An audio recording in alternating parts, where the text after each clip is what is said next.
अभ्यास न करताच सभागृहात उठसूट माझ्यावर खोटे नाटे आरोप करून मला नाहक बदनाम करणारे ते 10 नगरसेवक मूर्ख आणि अज्ञानी असल्याचा घणाघाती हल्ला राष्ट्रवादीचे नगरसेवक उमेश शेटे यांनी पत्रकार परिषदेमध्ये बोलताना केला। म्हणजे नगरपालिकेचं हित जपणं नाही, उच्च न्यायालयाच्या आदेशाच्या विरोधात ठराव करणं, नगरपालिकेच्या राज्याच्या नगर विकास विभागाला फसवणं, असे हे फसवे आज माझ्या विरुद्ध हात वरती करतात आहे।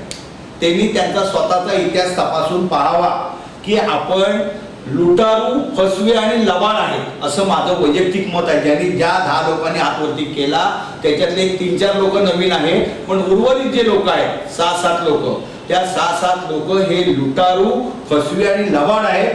ते खरे नगरसेवक म्हणून राहण्यास लायक नाहीत। त्यांनी अपात्र करा, त्यांच्या विरुद्ध अमुक करा ही जनहित याचिका मुंबई उच्च न्यायालयात आहे। न्यायदेवतेवरती माझा पूर्ण विश्वास आहे, परंतु न्यायदेवतेच्या निर्णयाच्या अगोदर डिसेंबर मध्ये नगरपालिकेची निवडणूक आहे।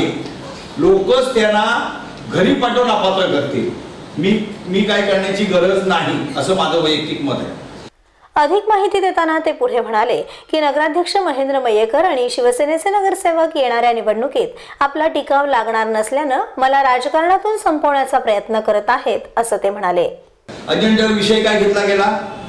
मिलिंद कृष्णकांत कीर सदस्य रणप यांनी दिनांक 16/9/2016 रोजी दिलेल्या अर्जावरती निर्णय घेण्याबाबत ही लपाछपी कशाला? ही लपाछपी कशाला? उमेश शेटे यांना अपात्र करण्यासाठी शिफारस करण्याच्या ठरावाबद्दल निर्णय घेण्याबाबत असं का नाही अर्जात आलं? ह्याच्यातला झालीतला सुग्रहाचार्य नगरपालिकेचा मुख्य माणूस पण आहे। मी त्याला सांगितलं त्या दिवशी सभागृहात की तुम्ही माझे वर्गमित्र आहेत, मला खरोखर कौतुक वाटतं तुमचं। मी त्या दिवशी एक काव्य म्हणणार होतो त्यावेळेला बाबूजींनी जे म्हटलेलं आहे ते कोण वर्गमित्र नाव काय? तेच आमचे अध्यक्ष। म्हणून मी म्हणून मी काव्य म्हणणार होतो त्यांना। काय सांगा? पिते दूध डोळे मिठुनी जात मांजराची, मनी चोरड्याच्या कारे भीती चांदण्याची, हे ह्यांनी केलेलं आहे।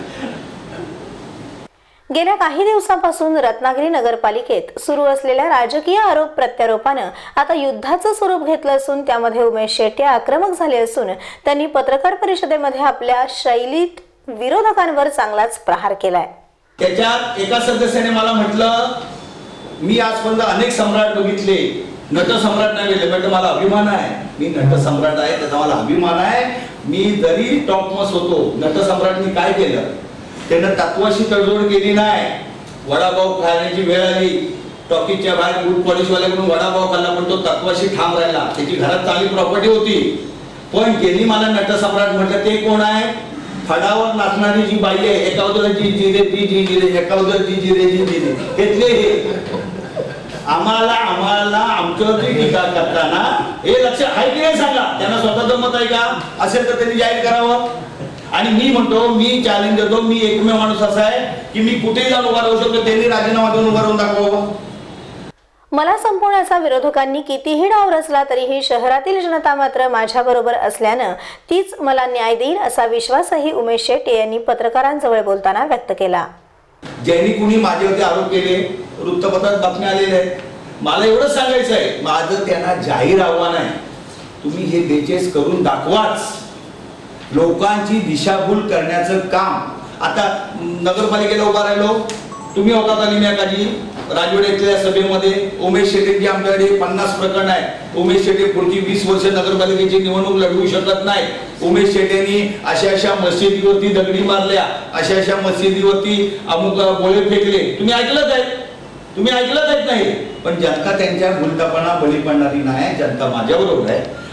येणाऱ्या रत्नागिरी नगरपालिकेच्या निवडणुकीत जनता जनार्दन आपल्या बाजूनेच कौल देतील असं सांगून उमेश शेटे यांनी विरोधकांचा चांगलाच समाचार घेतला।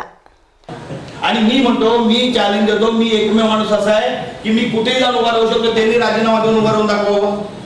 अरे हे कसले रडीचे डाव खेळत आहे? ह्याला अपात्र करा, त्याला अपात्र करा। आणि हिम्मत असेल तर जनतेच्या न्यायालयात या ना, हिम्मत असेल तर जनतेच्या न्यायालयात या। जनता जर ठरवेल ना उमेश शेटे